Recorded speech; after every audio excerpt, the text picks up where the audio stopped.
ખૂબ પ્રજાની સેવા કરતા, ગામની સેવા કરતા નાનું એવું દવાખાનું હતું અને એમની ધર્મપત્ની ખૂબ ભગવાનને પ્રિય હતી, ભગવાનની સેવા પૂજા કરતી. ડોક્ટરને ધન સંપત્તિ ભૌતિક સુખ બધું જ હતું, પણ એક પુત્ર ન હતો.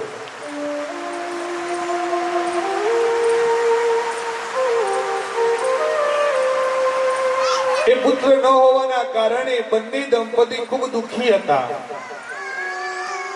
આ કથા હું તમને એટલા માટે કહું છું, આ દ્રષ્ટાંત એટલા માટે આપું છું કે જીવનમાં આશીર્વાદ કેટલા કામ કરે છે તમે જુઓ. ખાલી એક વ્યક્તિના આશીર્વાદ આપણા જીવનની અંદર શું પ્રાપ્ત કરાવે છે.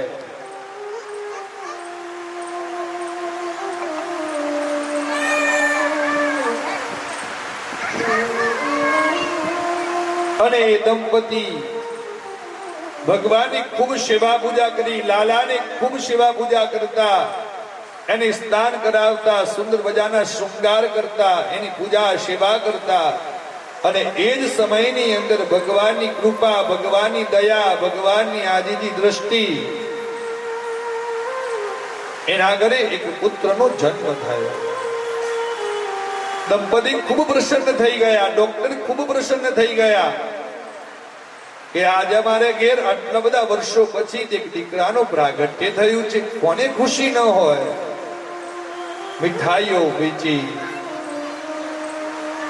એ નિમિત્તે દાન પુણ્ય કર્યા, પણ આ ખુશી લાંબા સમય સુધી ચાલી નહીં.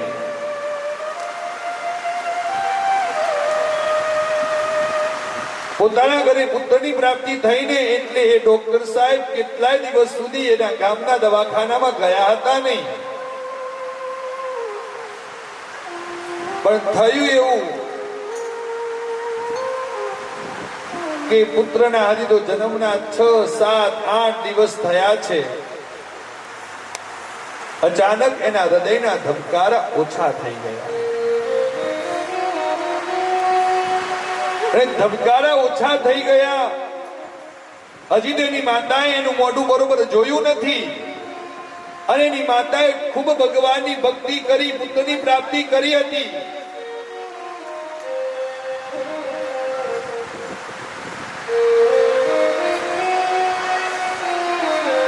એટલે દંપતી પોતે આ સમાચાર સાંભળી અને ખૂબ દુઃખી થયા. અને ડોક્ટર સાહેબ પોતે, હું ડોક્ટર હોવા છતાં પણ મારા દીકરાનો કોઈ ઈલાજ કરી શકતો નથી, એ પણ ખૂબ વ્યથિત થયા.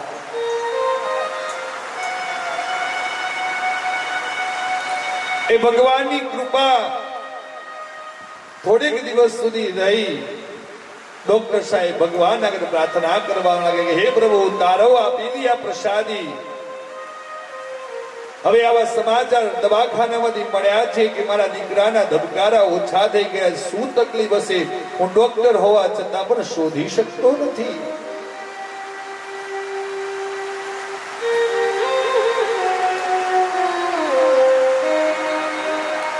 એ દીકરાને એક પેટીની અંદર રાખવામાં આવ્યો અને ટ્રીટમેન્ટ કરવાનો પ્રારંભ કર્યો. એની માતાને હોસ્પિટલમાંથી રજા આપી. હોસ્પિટલના બહાર બેસી બેસી ભગવાનનું નામ લીધા કરે. ડોક્ટર સાહેબને થયું એવું કે આટલા બધા દિવસો થઈ ગયા, હજી સુધી મારા ગામમાં હું ક્લિનિકમાં ગયો નથી કે આજે જાઉં તો મને પણ થોડી શાંતિ થાય. એક બાજુ દીકરો મરણ પથારીએ, નાનો દીકરો મરણ પથારીએ ઝોલા ખાઈ રહ્યો છે. ડોક્ટરે કીધું કે ક્રિટિકલ છે. એક બાજુ એમની પત્ની ભગવાનનું નામ લીધા કરે છે અને પોતાની ફરજ બજાવવા માટે આ ડોક્ટર સાહેબ પોતાના ગામની અંદર જાય છે, ગામનું ક્લિનિક ખોલે છે. ત્યારે સામે એક રોડનું કામ ચાલતું હતું. ઝુંપડપટ્ટીમાં એક નાનો પરિવાર રહેતો હતો અને એનો દીકરો છેલ્લા 5 દિવસથી ખૂબ બીમાર હતો. એટલો બધો તાવ આવેલો હતો ને, પણ એટલામાં કોઈ દવાખાનું હતું નહીં, એટલે ચાલીને જઈ શકતા હતા નહીં. જેવું દવાખાનું ખુલ્યું એવું આ નાના બાળકને લઈ 3-4 સાલ જેવું ઢાળેલું આ બાળક નાનું લઈને આવ્યા અને બેન કહેવા માટે લાગ્યા કે સાહેબ તમે હતા નહીં ને, પણ મારું બાળક 4 દિવસથી બીમાર છે, એને સાજો કરો.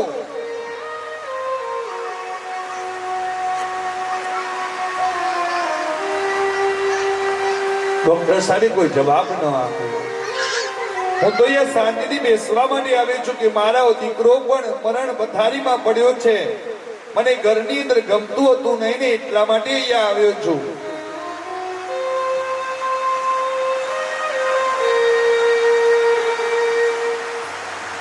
અને એવા જ સમયની અંદર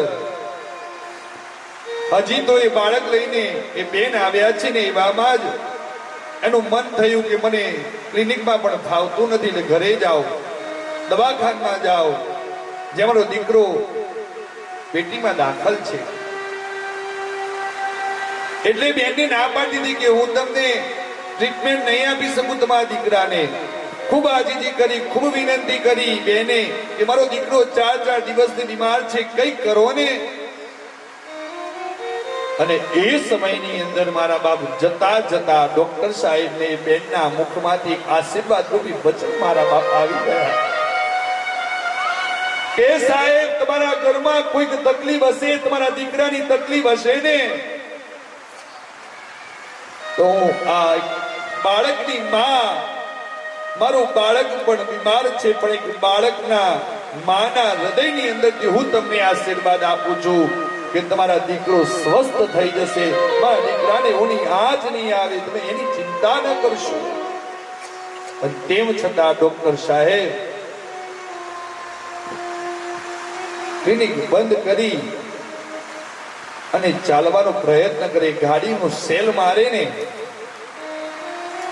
ત્યારે અચાનક જ યાદ આવી જાય કે કદાચ મારા પુત્રની દશા જે થઈ છે ને, એવી દશા આ દીકરીના બાળકની ન થાય. મારા બાપ ડોક્ટર સાહેબ ઉતરી પાછો પશ્ચાતાપ કર્યો અને પાછી ટ્રીટમેન્ટ પણ આપી. ટ્રીટમેન્ટ આપીને ઘરે ગયા.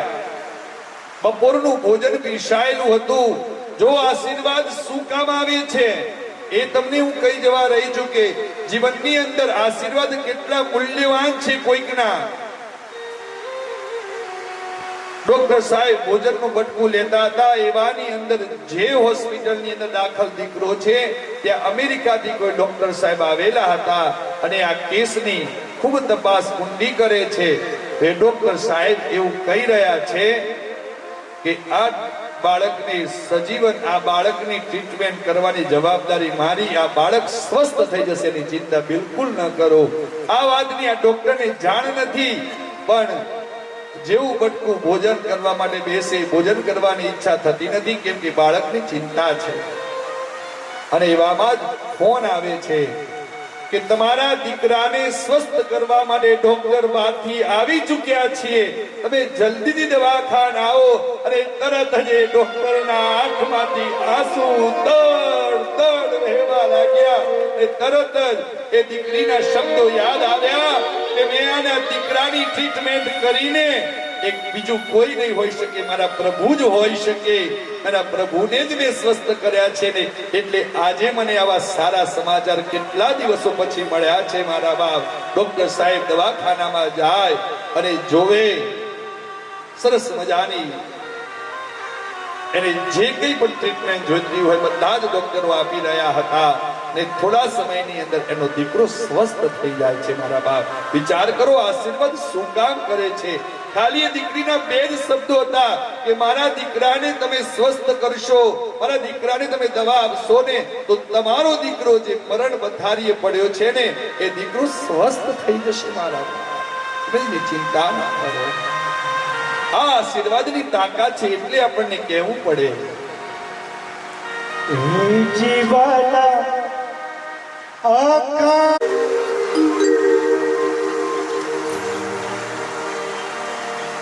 એક દિવસ ઇન્દ્ર ભગવાનની ત્રિલોકીના નાદ સ્વર્ગના રાજા ઇન્દ્રની સોનાની હાથી ઉપર, ઐરાવત હાથી ઉપર એમનો વરઘોડો નીકળ્યો, શોભાયાત્રા નીકળી. એટલે દુર્વાસા મુનિએ વિચારીને બોલવું જોઈએ. ભગવાને સુંદર મજાની વાણી આપી છે તો એ વાણીનો સદુપયોગ કરવો, વાણી વિચારીને બોલવી. જો નહીં હોય તાત તું આઈ રામ સિયા રામ જય રામ રામ રામ શ્રી રામ સિયા રામ જય રામ.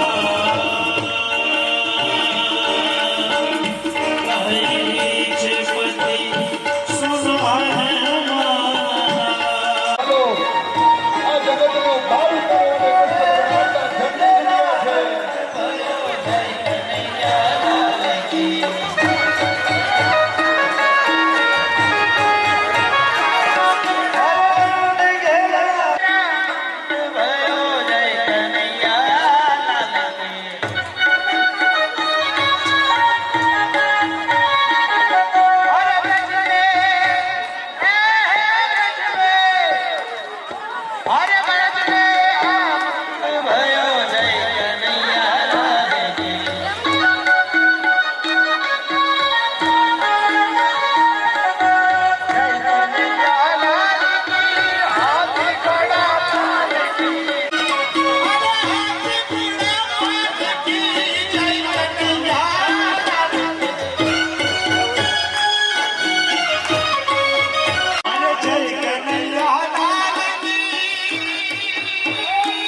અને કૃષ્ણ ભગવાનના જન્મ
છે.